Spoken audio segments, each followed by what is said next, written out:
I think that living without answers is a really hard thing. Human beings, we like to put things in a box and kind of move on. Alison Rivera has gone without answers about the death of her husband Ray for 14 years. It's truly unbelievable because It was the first time Alison spoke so publicly about her loss and frustration of not knowing what led to Ray's death. There's an answer out there. Somebody knows something. Hello everybody, welcome back to my channel and thank you for joining me for another mystery and true crime video. Today we are in a new recording area. I just moved, so everything is kind of all over the place, and this is where I'll be recording videos for the next couple of weeks until we get my recording area finished. So hopefully the sound's okay and the picture's okay, but this is just what I have for now. But let's just dive right in and talk about today's case. Today we're talking about the case of Rey Rivera, a 32-year-old man whose story was featured on the first season of Netflix reboot of Unsolved Mysteries. It's a case that has caused quite a stir in the true crime community, and I've been requested to cover it multiple times since the actual episode came out. At first, I thought I wouldn't cover it because it had just been on Unsolved Mysteries, but I decided to after becoming really intrigued by the case, just like everybody else. And I figured, you know what, not everyone has Netflix, so I could bring Ray's story to those people. But as I dug further and further in, I realized so much was left out of Ray's episode, and understandably so. Unsolved Mysteries only gets an hour to examine a case, and they kind of have to fit whatever they can into that 1 hour. Also, I think that there's certain things that they can't say or they're legally not allowed to say, but here on this channel, we aren't constrained by these same limitations, so we can really look at and examine this case fully. It's been a very long time since I've stumbled onto a case that has bewildered me to such a point. I would say Eliza Lamb was the last time, and that was almost a year ago that I covered that case. That was the last time that I really found myself bewildered and stumped. And I am really, really driven to hopefully have a better understanding of what might have happened to Rey Rivera. I'm also hoping that bringing it to you will provide an interesting conversation in the comments and angles that I hadn't previously thought to look at. So I'm looking forward to hearing your thoughts, what you have to say about this case in the comment section. So like I said, I just moved in yesterday. Well, we started moving. As you know, it's not a process that happens in one day. And because I was incredibly busy these past 2 weeks, my husband Adam did most of the packing, which means I don't know where anything is. Like anything, which is the reason that I'm wearing my gym clothes, which is the reason that my hair is in this sort of messy bun. I have no hair products. I have no actual clothes. Thankfully, I had just gotten my shipment from Native containing deodorant and body wash, and it happened to be in my car. So I'm able to sit before you today, at least not smelling like I spent the last 24 hours lugging boxes all over the place. And Native has kindly agreed to sponsor today's video. You guys know I'm willing to try any product that conveniently ships the things I need and want to my house. I'm kind of a shut-in, and I don't really like to leave home. Native is probably best known for their natural deodorant, but they have other products as well, such as body washes and toothpaste, which are all made vegan and cruelty-free with safe and easy to understand ingredients. As I get a little bit older, I'm constantly becoming more aware of my health and what I put in and on my body, which is my temple, or so I've heard. It's been almost 3 years now that I've been researching and trying out more natural products that I feel my body will tolerate better. It's been a really long process of trying many different natural deodorants out to find one that I like, and now I finally have. Native's deodorants come in simple, clean packaging with the scent displayed clearly on the cap and an adorable little heart engraved on the bar, which I feel is something small, but also something really sweet and cute that makes me happy when I see it. On the back, you can see the simple natural ingredients displayed, as well as very basic and easy to follow directions for use. Best of all, they smell absolutely amazing, and they come in a wide variety of scents with familiar ingredients such as coconut oil and shea butter. And all of these deodorants are aluminum-free, sulfate-free, and paraben-free. Some of my favorites come from their classic line of scents, such as eucalyptus and mint, but they also release seasonal scents like this one I have right here, which is apple and honeysuckle or coastal oak and amber. Apple and honeysuckle smells just like riding a wagon through an apple orchard. Coastal oak and amber transports me to like Cape Cod and a beach bonfire. And of course, eucalyptus mint. It's my favorite. You know, I love eucalyptus mint. It's got a masculine sort of like clean smell to it, which I really enjoy. So eucalyptus mint is like my main guy, but you know, I cheat sometimes with, you know, newer scents. And I think the body wash scents that I got, they're all seasonal. I got apple and honeysuckle, I got sweet peach and nectar, and I have cactus flower and poppy. And these are really cute too because they're so clean looking. They look great in your shower. The packaging's really simple, but really, really nice and classic. I love that when you put the deodorants on in the morning, you continue to notice how good your own self smells all day long. A little goes a long way with these deodorants. 2 swipes is all you need, and you're left with silky, smooth, wonderfully scented armpits with no chalky or crumbly texture that some other brands leave you with, no white clumps, no oily, weird residue. It literally feels like you have nothing on,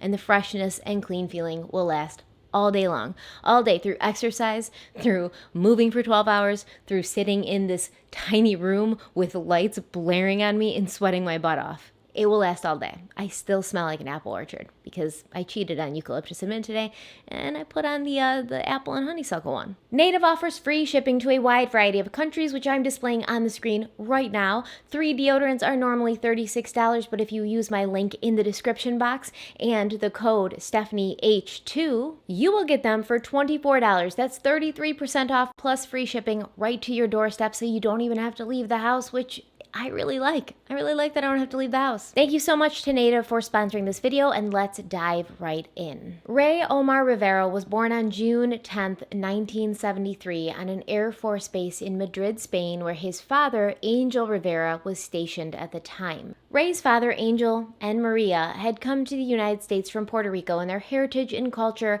were extremely important to them. Maria made sure to place an emphasis on where they had come from in Rey and his older brother Angel and his younger sister Elena.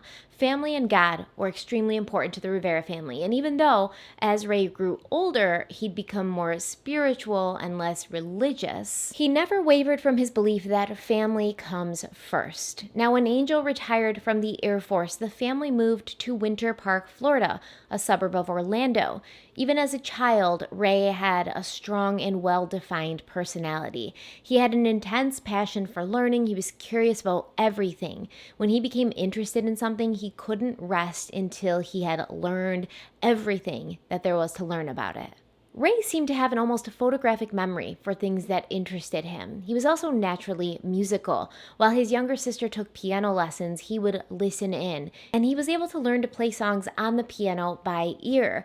While he was visiting family in Puerto Rico, he became interested in the cuatro, which is an instrument derived from the Spanish guitar. The Puerto Rican cuatro is shaped more like a viola than a guitar, with 10 strings and 5 courses. Rey loved the sound of this instrument so much, he made it his mission to learn how to play it, because when he got something into his head, he couldn't rest until he'd conquered it or achieved it. Rey was also incredibly athletic. He was a member of his school's baseball and swimming teams, but he loved swimming above all else. His junior year in high school, he was offered the opportunity to attend an Olympic camp in California, and it was here that Rey started playing water polo for the Winter Park Wildcats. From what I can tell, this particular camp most likely was on the UC Berkeley campus. On the website, this camp invites participants to come join Olympians and NCAA All-Americans to reach the next level in their swimming career. The camp will help swimmers become more effective and passionate in their craft. In his senior year, Rey was offered a full scholarship to the University of the Pacific in Stockton, California. He was on his way to fulfilling a dream that everyone has, to make a career out of something you love to do. And Rey loved swimming and playing competitive water polo. More than that, he was very good at it. He started college in the fall of 1992, and when he wasn't attending practices or competitions, he was majoring in English. Rey was a very creative person, and he loved to write. He especially enjoyed writing screenplays and hoped one day to break into the entertainment industry as a screenwriter. He loved movies, watching them, talking about them, analyzing them, and creating his own. Most importantly, Rey was an all-around good guy.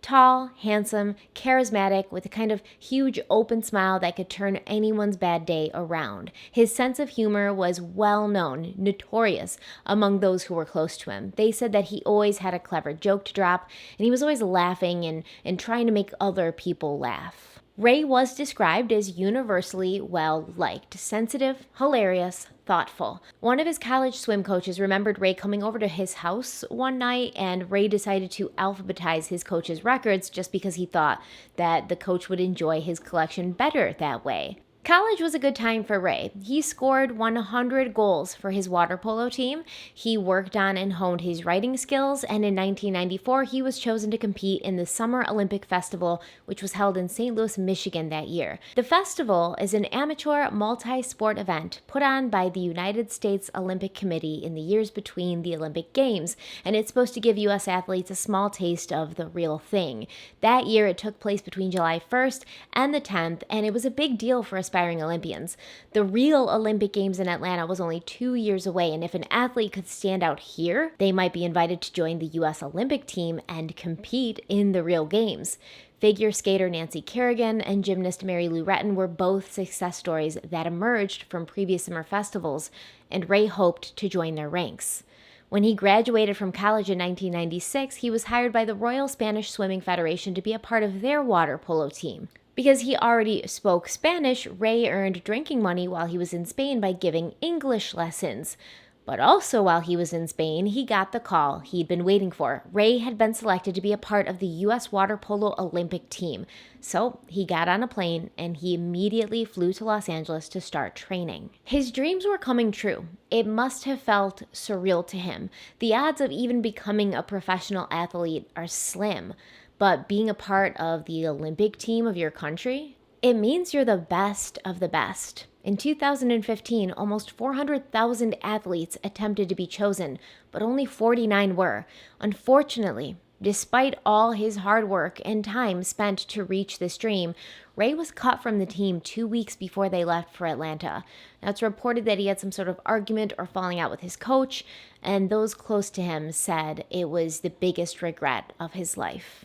He stayed in California and he started funneling all of his efforts into writing a screenplay that he could shop to producers, but he also had to afford living in California, which is hard, so he worked multiple jobs to stay afloat. He took a job teaching Spanish at John Burroughs High School in Burbank, and he also coached the school's swimming and water polo teams. His students loved him. One of them remembered that Rey was the only instructor he had ever had whom he felt comfortable calling coach on and off the pool deck. He said Rey always pushed them to their limits and supported them wholeheartedly, saying, quote, "He is the only person who ever understood what drove me to swim," and used that knowledge to mold me into a better athlete, but more importantly, a better individual. Rey was always there to pick me up when I was down and offer me words of encouragement, end quote. Rey decided to take a third job working in the admissions office at the Los Angeles Film School, where he was able to take classes as a perk of his position there. These classes helped him find his voice as a writer, and he created his first completed screenplay. It was a surreal horror story about a Puerto Rican piano player, and he called it Virtuoso. He began showing it to different studios and producers, and he found a production design company who loved it, and they wanted to pursue possibly bringing it to the screen. Even after his setback with the Olympic team, Rey knew he still had a chance at fulfilling his potential, and things were starting to get back on track. Life became even better in the year 2000 when he met a young woman named Alison Jones through a mutual friend. Alison was also athletic. She'd been on the basketball, soccer, volleyball, and cross-country teams at her high school in Cherry Hills Village, Colorado. She had attended college at UCLA and graduated with a bachelor's degree in accounting and business communications. She worked for a while helping different businesses manage their budgets, and she was also interested in writing. So it's not a surprise that when Rey met this vibrant, accomplished woman who he had so much in common with, the connection would be instantaneous. They were living in California together. They were working very hard, but neither one was making enough money to live comfortably, especially in a place like Los Angeles where the cost of living is incredibly high. Despite this, Rey knew he'd found the one, and he proposed in 2004, even though neither one of them knew how they were going to be able to afford a wedding or start a family with their current financial circumstances. This is when an old friend of Ray's from high school entered the picture and presented them with a very appealing opportunity. Frank Porter Stansberry had also been on the Winter Park water polo team with Ray. His position had been goalie. Ray and Frank had grown up together, and many described their friendship as basically Stansberry idolizing Ray. Ray was tall, strong, handsome, extremely athletic, and pretty much good at everything he tried his hand at. And Frank, or Porter as he likes to be called, was just sort of average. There was nothing about him that caused him to stand out in a crowd. According to Porter, his biological father died in Vietnam, and he was adopted by the man his mother married, a man who was named Frank Porter Stansberry. After this man adopted Porter and his brother, he renamed them, and he decided to name his new wife's oldest son after himself, so he named his new wife's oldest son, Frank Porter Stansberry, and Porter wants to go by Porter so that he can kind of distinguish himself from his father. But here's a question I had just while I was researching this and making notes. I know it's very common that if somebody marries somebody who already has children, that sometimes they'll adopt those kids and then the kids will take their surname or their last name. But how common is it to just completely rename a child, first, middle, and last names? Depending on how old Porter was at the time, I guess that would make a difference. If he was like 2, it wouldn't really matter. But if he was like 9 or 10, that's kind of weird because he already had an established name that he'd been going by for several years. And then his mom marries this guy, and this guy's like, that's not your name. Your name's not Ryan anymore, okay? It's Frank Porter Stansberry. So remember that you have a different name. But Ray's friend, Frank Porter Stansberry, he likes to be called Porter, so that's what we'll call him here in these videos, because those are his wishes. So Porter attended the University of Florida and graduated with a degree in political science, which he later claimed was an incredibly useless degree. He didn't come from money, he didn't have an influential family with a booming business ready for him to step in and take over after college, but Porter knew he wanted to be successful. And in order to do that, he'd have to grab life by the balls, pick himself up by the bootstraps, and make it happen through sheer will, determination, and grit. As a guest on the Self-Made Man podcast in 2015, Porter claims he started his business at the kitchen table of a third-floor walk-up in Baltimore's most notorious slum, using only his smarts and a borrowed laptop. See, after he'd graduated from college, Porter had worked for a research company in Florida as a junior analyst, but in 1996, this company was bought out by one of its clients, a Mr. William Bonner, and Bonner fired everyone except for Porter and his friend and coworker, Steve. Porter and Steve went to work for Bonner's company, Agora, in Baltimore, Maryland. To better understand Agora, we need to examine its founder and CEO a little bit more closely. According to the Agora financial website, William Bonner created Agora Inc. in 1978. It started out as a small publishing company based in Washington, D.C., and has now grown to become one of the largest and most successful consumer newsletter publishers in the world.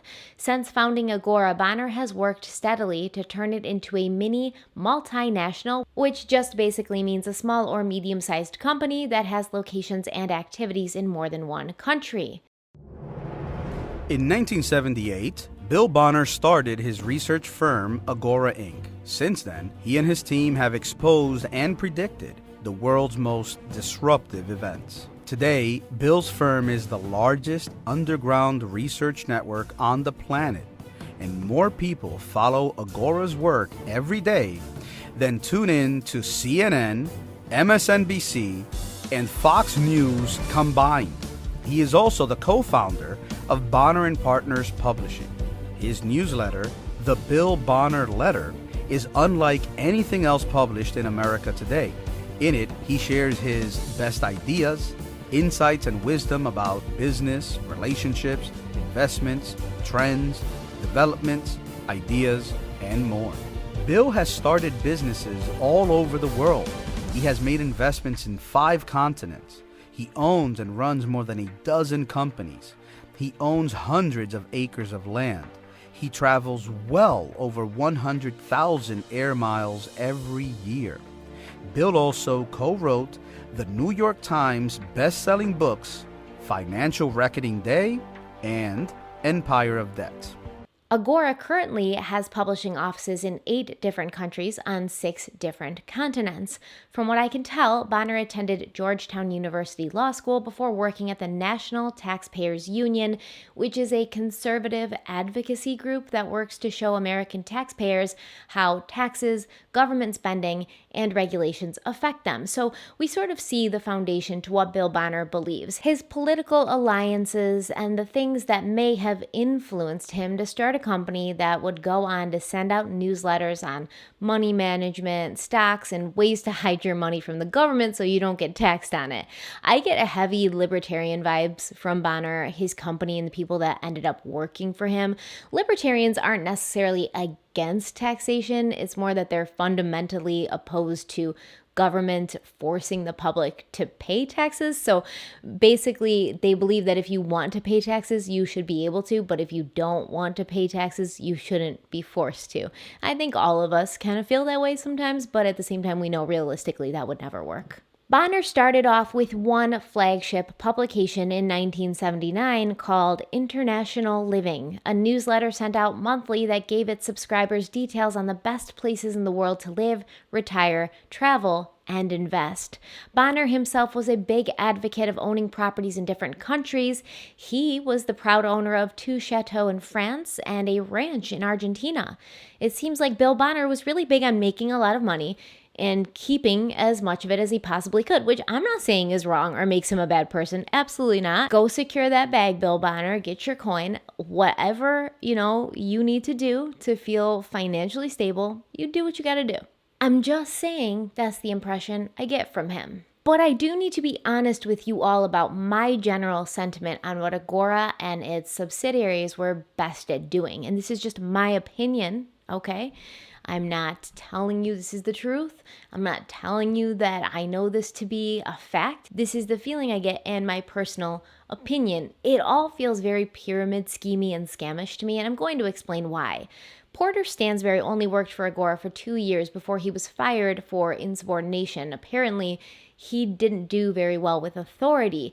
But after leaving the parent company, Stansberry was offered a job as a junior editor of the Oxford Club, which was under the Agora umbrella. Now let's talk about the Oxford Club, which wasn't always called that. It started out as the Royal Society of Liechtenstein. I know I said that wrong. It started off as the Royal Society of Liechtenstein, a startup that was created in Boca Raton, Florida by a man named Joe Nadell and another man named Mark Ford, who was a friend of Porter Stansberry's. Now, this startup had actually nothing to do with the Principality of Liechtenstein. It was one of those direct mail schemes, in my opinion.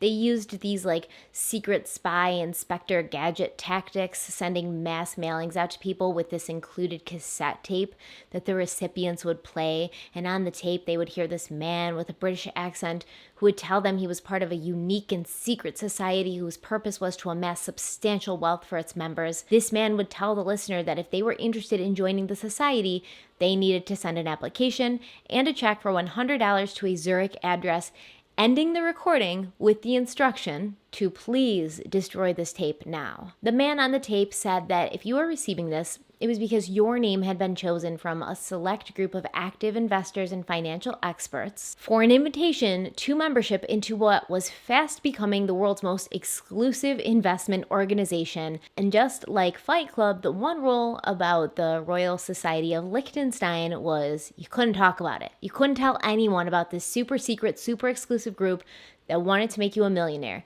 If you defied this one rule, you would never hear from them again, and you'd live the rest of your peasant life regretting your mistakes. I made that last part up, but you get the gist. I imagine we're not far off. This was the 1980s, before the rise of the internet and the Nigerian prince schemes that would soon replace these direct mail scams. The company came under the radar of the Better Business Bureau, and the New York Times and the Boston Globe printed many stories on Nadell and his scams during this time, eventually focusing on one large scam in general having to do with a company called Goldcore. In a newsletter from the Royal Society of Liechtenstein, Nader praised the company, who had claimed to have invented a process in which they could turn a 20-mile strip of black volcanic Costa Rican beach sand into gold. He wrote, quote, "The sands that are removed from the beach are replenished by tidal action only after a few days." So basically, he was trying to convince people that Goldcore had discovered the magic that was able to transform water into wine. Goldcore even flew potential investors to this beach in private jets so they could watch the process for themselves. Now, it's obviously not possible. It was a lie invented to trick people out of their life savings, out of their money. In August of the same year, the president of Goldcore was found in his home with a bullet behind his left ear. An estimated 3,000 investors lost at least $50 million after putting their money into the magical sand into gold technology. And a federal judge ordered Goldcore representative Carl Martin to refund only $10.8 million to them. Nadal himself was only ordered to refund $400,000 to these investors for his part in promoting the scam. After this scandal, the Royal Society of Liechtenstein became the Passport Club and was purchased by Agora. The Passport Club sold investment seminars on how to set up bank accounts in places like Switzerland and Hong Kong. Basically, an instruction manual on how to avoid paying taxes. In fact, the working name of the Passport Club had been the Tax Avoidance Digest, but I guess that was too obvious. In 1991, the name was once again changed to the Oxford Club. A name that, according to their website, reflected their love of time-tested values, long-term wealth, fraternity with independent-minded, intelligent people, a European sensibility for global investing, high-end education and experience, and old-world elegance and charm. Nadal fell off, but Mark Ford was kept on as an executive consultant, and he started going by the name Michael Masterson.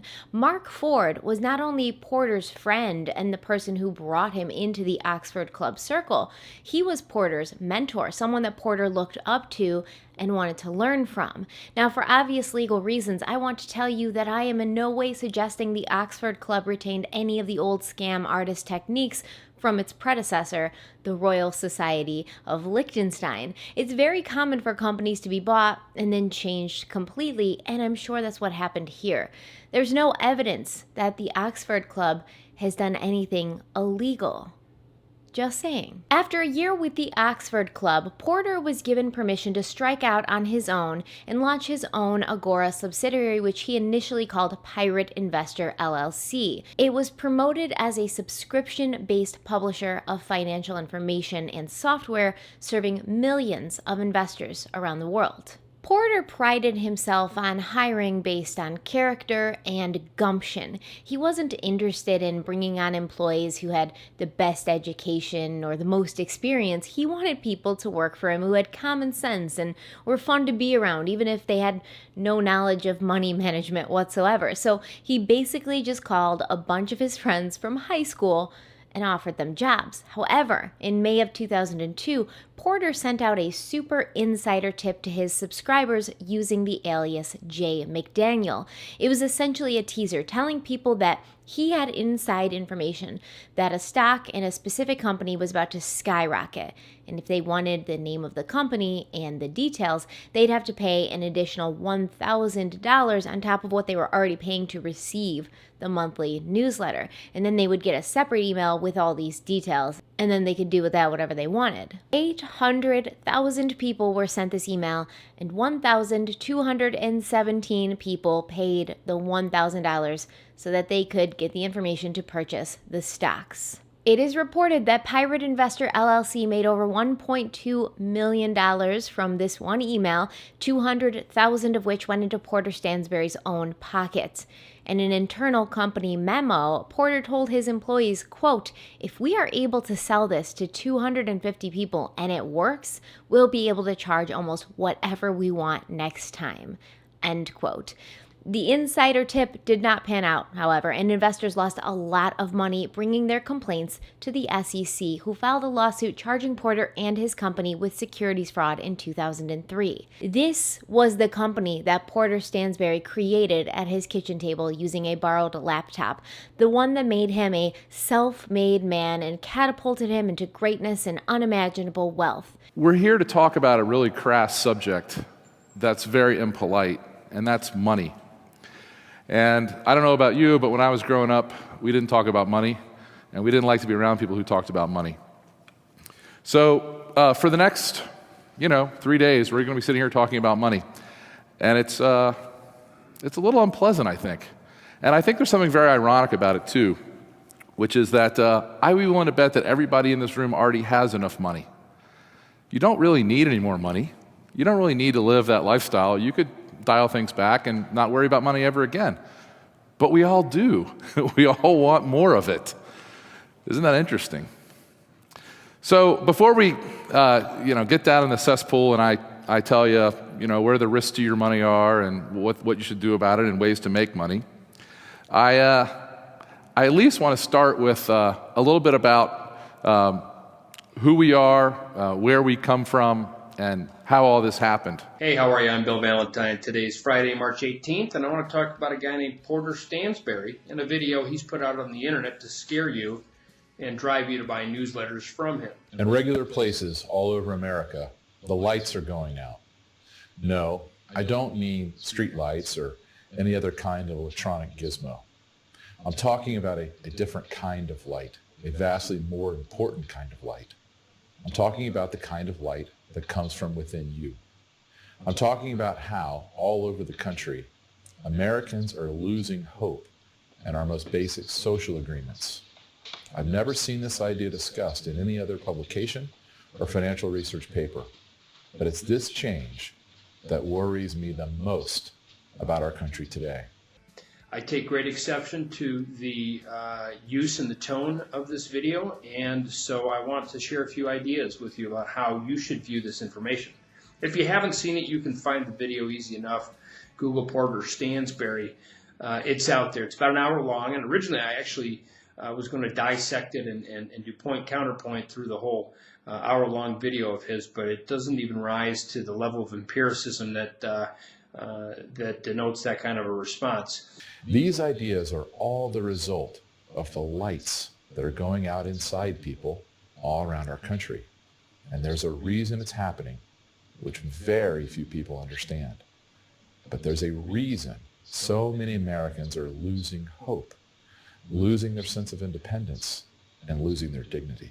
One of the underlying points of the video is that the government has accumulated too much debt and printed too much money for its own good. I too believe that.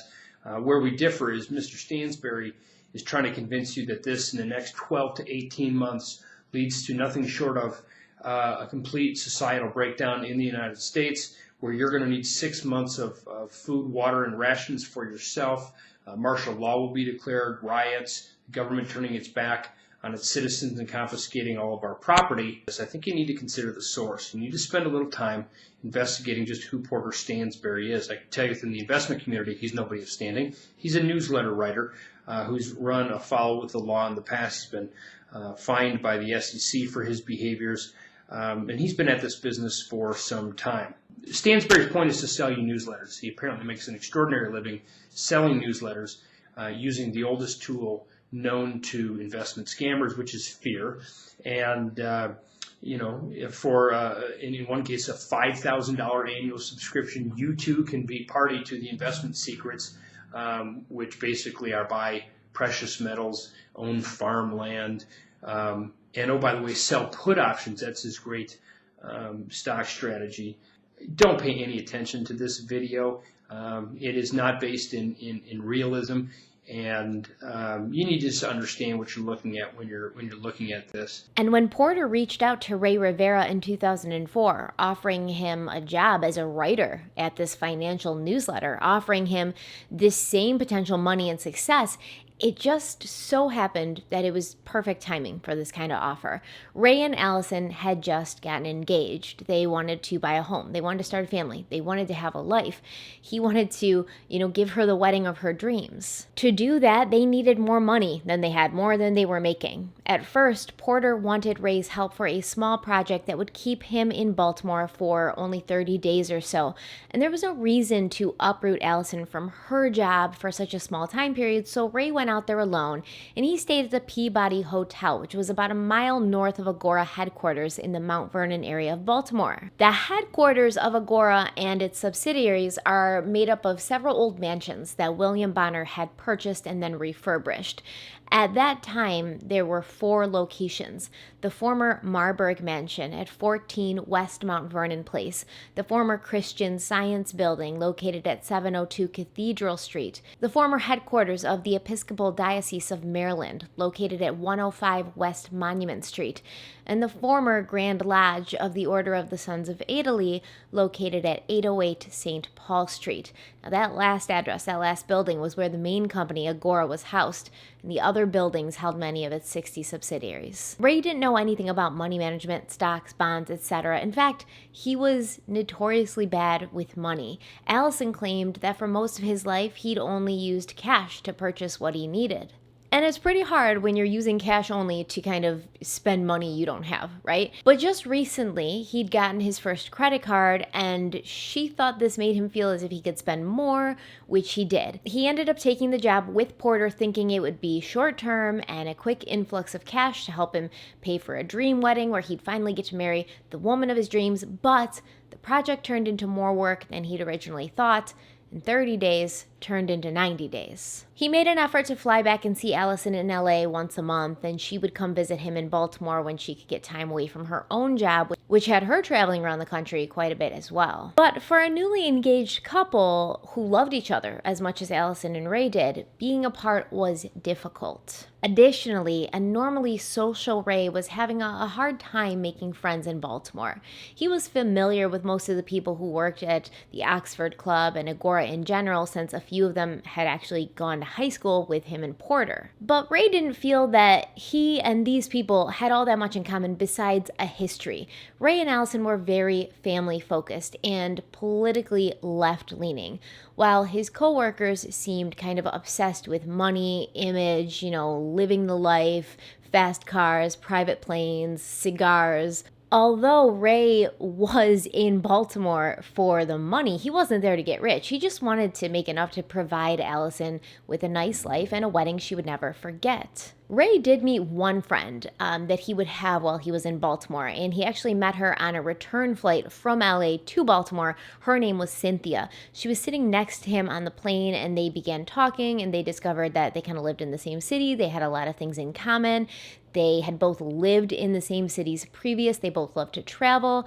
And Cynthia became Rey's closest friend in this new city, and she thought of him as a brother. When Alison came into town to visit, Rey brought her to Cynthia's house in Ellicott City, which is just 10 miles outside of Baltimore. And ironically, Alison had an aunt who also lived in Ellicottville, so they were able to stop in and visit her as well while they were there. But Alison was getting antsy. How long was Rey going to be in Baltimore for? She didn't feel he was happy there. Even though he loved writing, he wasn't writing anything that he loved writing about. He didn't like writing about money. And as someone who loved being in the sunshine and living close to the water, Baltimore was the last place Alison would expect Rey to ever want to settle down. After 3 months of living in the Peabody Hotel and trying to maintain a long-distance relationship with his fiancée, Rey was offered his own financial newsletter at Pirate Investment LLC. Porter liked having him around, and he'd done good work on their project, so he thought it would help them both out if Rey had some more permanent work. Rey wrote a sample piece for a newsletter that he would call the Rebound Report, a name taken from his love of basketball, and the Rebound Report would be about companies who hadn't been doing so well but were on the rebound. The newsletter would suggest to subscribers that they could buy in low while the stocks were still struggling and then make a profit when the stocks rebounded. After talking to Alison about the opportunity, they both agreed that it was financially beneficial, but they could no longer live apart. They made a pact to both move to Baltimore for 24 months, work hard, make their money, and then return to the West Coast so they could start their lives together. At that time, Alison was working for a company called Sexy Hair Concepts, which provided hair products to salons nationwide, and technically, in her position, she could work from anywhere as long as she was willing to be able to travel when needed.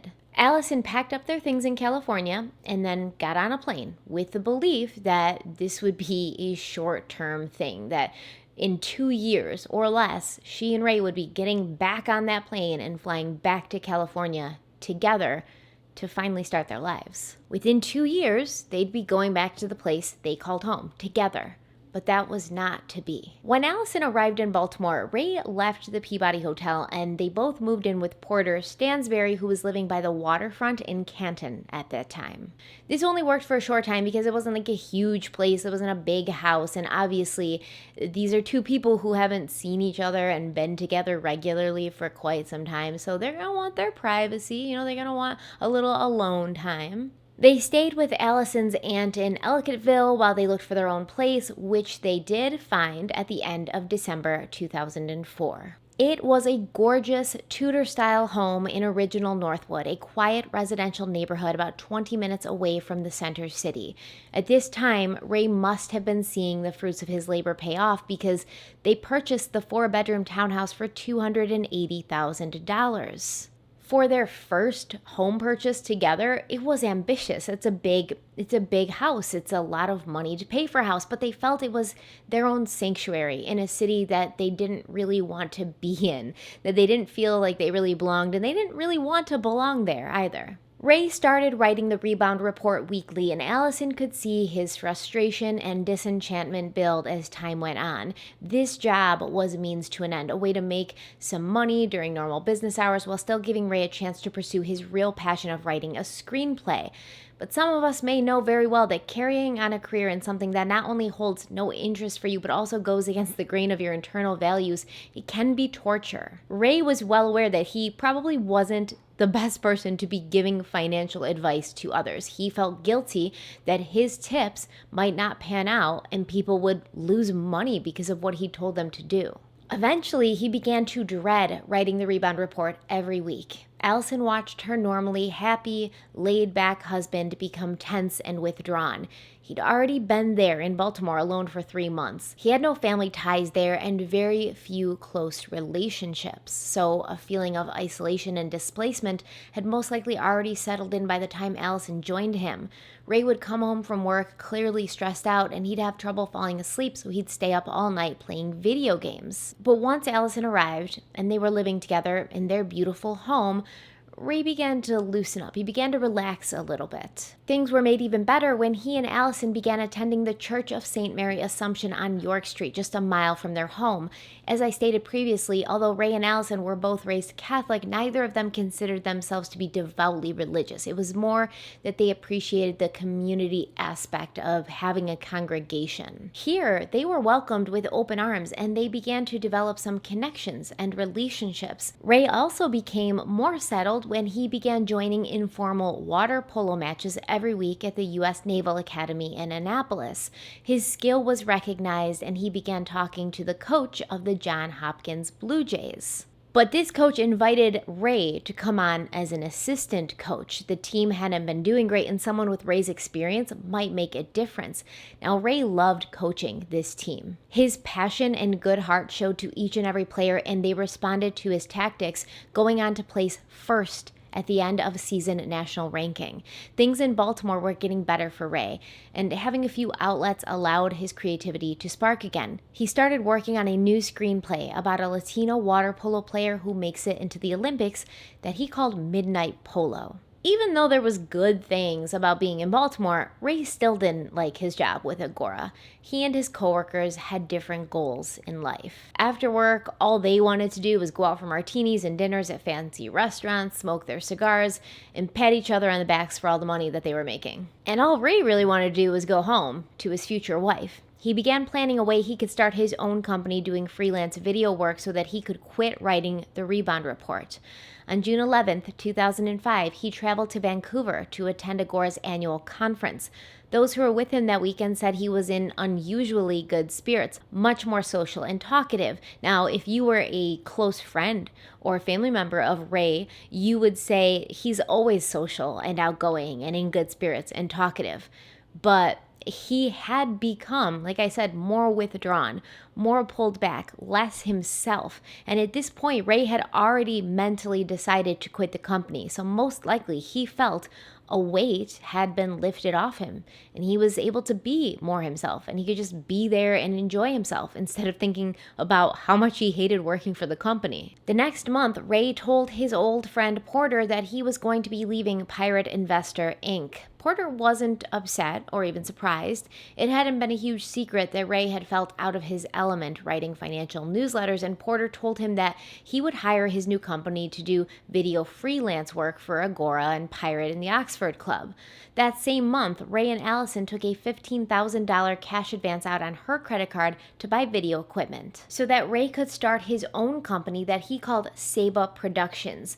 The word Saba held meaning for Rey since it was also the name of a famous tree that grew on the island of Puerto Rico, a place that held great sentimentality for him. The Saba was the most sacred tree for the ancient Maya, and according to Maya mythology, it was the symbol of the universe. The tree signified a route of communication between the three levels of Earth. Its rocks were said to reach down into the underworld. Its trunk represented the middle world, where the humans live, and its canopy of branches arched high in the sky, symbolizing the upper world and the 13 levels in which the Maya's heaven was divided. So it's a pretty special tree. It has a lot of symbolism for Rey, and he decides to name his company after this tree. Through this new company, Rey began working freelance for Agora and its subsidiaries, doing video work like creating promotional videos, recording conferences, things like that. Rey and Alison began planning their wedding and their escape from Baltimore. On November 5th, 2005, they stood together in front of all their family and friends on a beach in Puerto Rico and gave their vows to love and cherish till death do they part. Rey's mother, Maria, was able to convince Puerto Rico's most popular cuatro player, Pedro Guzman, to perform a song at the wedding. It was a very special, very romantic, very memorable time. It was a wedding that spoke volumes about the relationship between the bride and the groom, which was built on values of love, trust, and loyalty. And the only incident that felt out of place was when Porter Stansberry arrived to the island in a private helicopter, climbing off of it with a cigar hanging out of his mouth like he's Mark Cuban or something. This really does illustrate the difference between Rey and Porter. I don't think there's anything wrong with making money and doing what you got to do. I would never begrudge someone from making their money and doing their thing. But there's a time and a place for that, right? This was an occasion to mark the enduring love between Alison and Rey. As a woman, it's a well-known fact that you shouldn't wear white to someone else's wedding because the bride and the groom need to be the main attraction. They need to be the main event. It's their day. The first day of their lives together as husband and wife or husband and husband, whatever kind of wedding it is, to show up in a helicopter like some oil tycoon is the male equivalent of arriving dressed in a straight-up ball gown, like a ball wedding gown, like Vera Wang came and dressed you for someone else's wedding. Porter needed to be noticed and admired for his wealth and his success, and he chose Rey's wedding to make a grand entrance, but that's just my opinion. Don't come for me. I'm sure he's a lovely man. It's not like he's a bad person for doing that. It's just something that I noticed. On March 14th, 2006, Rey went to Delray Beach, Florida to film the Oxford Club's 8th annual Investment University Conference. He did not attend it as an Agora employee, but as a freelancer with his own company. It was his job to tape the conference and the speakers, to edit the footage, and make a bunch of DVDs that they could send out to their subscribers who hadn't been able to make it, and these subscribers had paid for this DVD. It was the last project that Rey would work on with Agora or the Oxford Club or Porter Stansberry. 4 months after the wedding in April of 2006, Alison and Rey put their house up for sale. Midnight Polo was finally complete, and Rey was eager to get back to LA and start pitching it. The newlyweds were excited to start the next chapter of their lives together, and they knew it was a seller's market, and their lovely historical home with its well-manicured lawn would sell very quickly. They might even make a profit. They just had to get through the next few months, get the house sold, and they'd be on their way. Sadly, Rey Rivera would never leave Baltimore, Maryland. Within 2 months, he would be found dead on the floor of some empty office space in the Belvedere Hotel. The Belvedere was a grand hotel meant for the wealthiest clientele when it first opened on December 14th, 1903. It once played host to movie stars, presidents, international royalty, and underworld gangsters, just like any other historical hotel that's worth its salt. Everyone from Clark Gable, John P. Rockefeller, Andrew Carnegie, the Duke and Duchess of Windsor, B.B. King, Kenny Rogers, and every U.S. president from Teddy Roosevelt to JFK have graced the once lavish lobby. F. Scott Fitzgerald and his wife Zelda stayed there as well, which were my favorite guests of the whole list that I read. I was very excited about F. Scott Fitzgerald and Zelda. In its heyday, it had the best martinis in town, the best chef in town, and it was once the tallest building in town, standing at 188 feet. But after 100 years and 18 owners, it lost its former glory and fell into disrepair. Visitors to the Belvedere now can clearly see the watermarks and the faded facade that's riddled with cracks. If you walk into the lobby, the worn-out decor shows that it was once magnificent and grand and beautiful, but now it's accompanied by the faint scent of mildew. In 1991, the former hotel was transformed into mixed-use condominiums. The main floors are now apartments, but the ballrooms are still rented out for events and weddings. There's a bar in the lobby called the Owl Bar, and that still brings in a good number of guests. And there's a nightclub on the 13th floor called the 13th Floor Nightclub. In the basement, multiple shops and restaurants can be found, and there's office space in the back where the hotel pool once was located. At the time of Rey Rivera's death, this office space was divided in two, and one portion was occupied by a catering service while the other sat empty. That is where Rey was discovered over a week after he went missing. The Belvedere Hotel is widely considered to be one of the most haunted places in Baltimore and is heavily featured on the Mount Vernon Walking Ghost Tour. It was the Trump Towers of the 1900s, and lots and lots of people stayed here, and it is reported to be haunted by probably just under a dozen different ghosts. In its heyday, the Belvedere Hotel was the premier spot in Baltimore, and it's widely believed that some of the guests here are no longer among the living.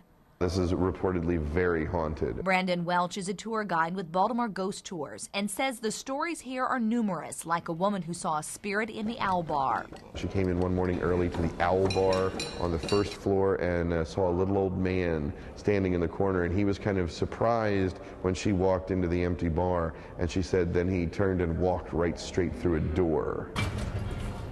Going up, the 12th floor has had some activity, as has the 13th floor, where a man had an unusual experience sitting at the bar. He reported that the level of liquor went down, like it was being, sucked up by an invisible straw or something. But if you make it all the way to the roof, you can see the city spread out before you in all of its glittering majesty. Every city looks beautiful at night from a bird's eye view, and the word Belvedere actually means beautiful view. Was Rey Rivera looking for a beautiful view the night that he met his fate?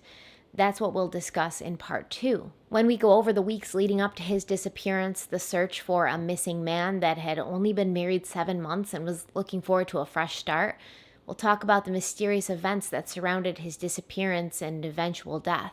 And we'll also talk about the theories that swirl around the life and death of Rey Rivera. And they're crazy. They're crazy. These theories, not crazy like, oh, these people don't know what they're talking about. They're crazy. Crazy like, wow, it makes you think. I mean, crazy cool. The theories are just very interesting, very multidimensional. I mean, depending on who you talk to, depending on what corner of the internet you found yourself, these theories get pretty out there, but in a very interesting way, because you guys know I'm a closet conspiracy theorist. Maybe not so much a closet one, but I really am into conspiracy theories because I feel like they give me, I don't know, a way to think outside the box and kind of examine things outside of our normal constrained norms. So that's what I really found just very interesting about this case, because Well, we'll talk about that. I'm going to get ahead of myself. We'll talk about that next time. Thank you so much to Native for sponsoring this video. Thank you to all of you out there who keep coming back and watching the videos. Hit the like button if you liked it. Share the video if you think it's worth sharing. Stay tuned because part 2 will be coming up soon. Follow me on Instagram and Twitter, even though I have been avoiding social media. I've been moving, I've been busy, and I just don't have it in me sometimes to deal with social media. But make sure you do leave a comment and let me know what you think about this case, if you've heard of it, what you think your whole theory is. I would like to kind of get an idea of what you guys think. So once again, thank you so much to everybody who's here and who gives me their feedback. I love you guys so much. Thank you to my Patreons who are always there for me. Actually, I have to stop recording and send them a voice message because it's been a couple of days since I've talked to them, and I don't usually like to go that long without talking to them. So thank you to everybody. Stay kind, stay beautiful, and I will see you very, very soon. Bye.